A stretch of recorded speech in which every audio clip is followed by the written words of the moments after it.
that cannot come to consensus on fundamental questions: how restricted capitalism should be, whether immigrants are a burden or a boon, and to what extent the legacy of slavery continues to shape American life, textbook publishers are caught in the middle. On these questions and others, classroom materials are not only shaded by politics, but are also helping to shape a generation of future voters. That's an early quote from the authors of a recent New York Times review of history textbooks in California and Texas. In this review, they revealed hundreds of differences, some very subtle and others extensive, that emerged from their analysis of 8 commonly used American history textbooks in 2 of the nation's largest markets. Now, the books were from the same publishers. They were just targeted for the 2 different states. So here's some examples.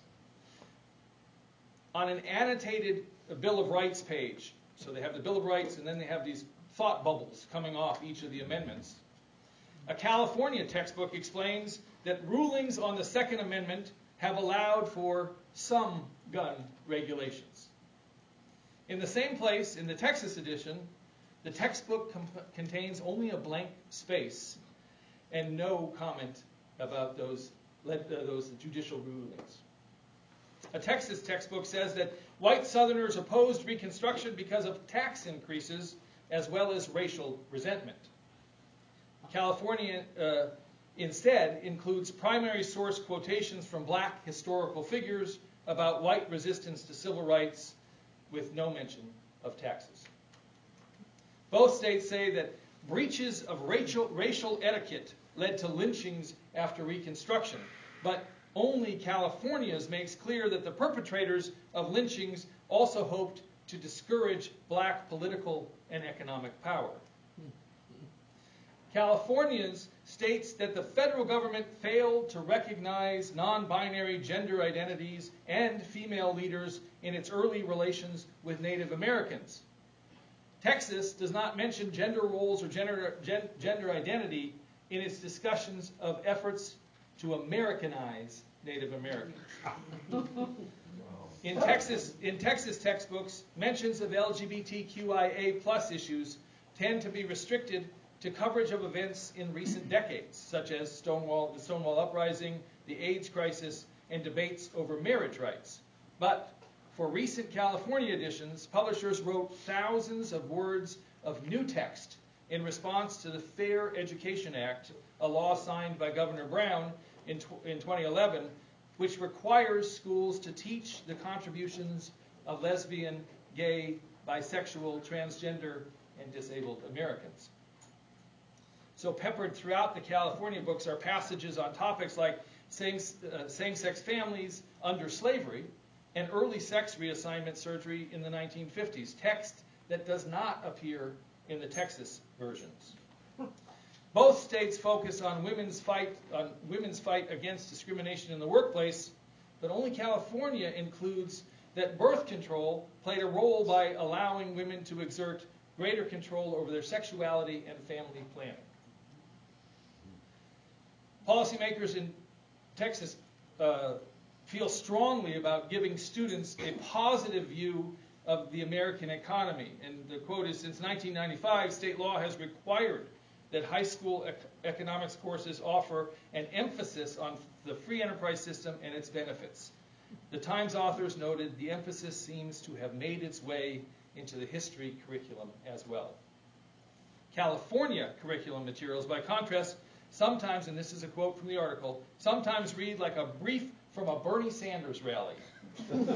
The yawning gap between the haves and have-nots and what is to be done about it is one of the great questions of our time. That's the quote. It says the 2016 Social Studies Framework in California. So as a result, California textbooks are now more likely to celebrate unionism, critique the concentration of wealth, and focus on how industry pollutes the environment. There are more differences to be found in the article, and it's not too long, but it's wonderful. I'll be glad to share with anybody the link if you want it. But you'll get it, Chuck, okay? I wanted to share enough examples with you today to establish that history, the delivery of history, is conditioned by current political and social issues. The Times article exhaustively details the differences between the California and Texas lenses, looking at the current political lens, looking through the current political lens, and how it's revealed in the textbooks. And as I mentioned earlier, the Times writers recognized early that classroom materials not only shaded by politics, but are helping to shape a generation of future voters. It is happening to the next generation, but I want to be clear here, it happened to all of us. We all receive stories shaded by the political moment in which we grew up. I recognize that many of you are critical thinkers and disciplined readers of different perspectives. But just as the New York Times article defines a mass impact of the orientations delivered through today's textbooks, those orientations have been present throughout the history of public education. If textbooks and their potential impacts are discernible through their details, another New York Times Magazine effort recently took on broad paradigms of our American history, and it's called the 1619 Project. Many of you listened to the podcasts or read the articles back in August and September, and I was otherwise involved and did not listen to them originally. The 1619 Project began in August 2019 on the 400th anniversary of the beginning of American slavery. The first boat came over with 30 slaves, 30 transported human beings. Its aim was to reframe the country's history by placing the consequences of slavery and the contributions of black Americans at the very center of our national narrative. The stories shared in the 1619 Project are provocative and wide-ranging, including titles such as 400 years after enslaved Africans were first brought to Virginia, most Americans don't know the full story of slavery. And why doesn't the United States have universal health care? The answer has to do with the Civil War. And America holds on to undemocratic assumptions from its founding. Some people deserve more than others. One of the project coordinators, Nicole Hannah-Jones, wrote an introductory article declaring it would be historically inaccurate to reduce the contributions of black people to the vast material wealth created by our bondage. Black Americans have also been and continue to be foundational to the idea of American freedom. More than any other group in this country's history, we have served generation after generation in an overlooked but vital role. It is we who have been the perfecters of democracy. I tell you, this made me pause this past week. I hold the formation of what has been our attempt at democracy as an iconic part of our history. The intellectual portent of the framers continues to dazzle me. A mix of thinkers debating at the most consequential levels. The spirit of revolution reinforced by the right ideas. And I kept reading the next few lines from Hannah-Jones, and she writes, "The United States is a nation founded on both an ideal and a lie. Our Declaration of Independence, approved on July 4th, 1776, proclaims that all men are created equal and endowed by their Creator with certain unalienable rights. But the white men who drafted those words did not believe them to be true for the hundreds of thousands of black people in their midst. Life, liberty, and the pursuit of happiness did not apply to fully 1/5 of the country. Yet despite being violently denied the freedom and justice promised to all, black Americans believe fervently in the American dream. Through centuries of black resistance and protest, we have helped the country live up to its founding ideals.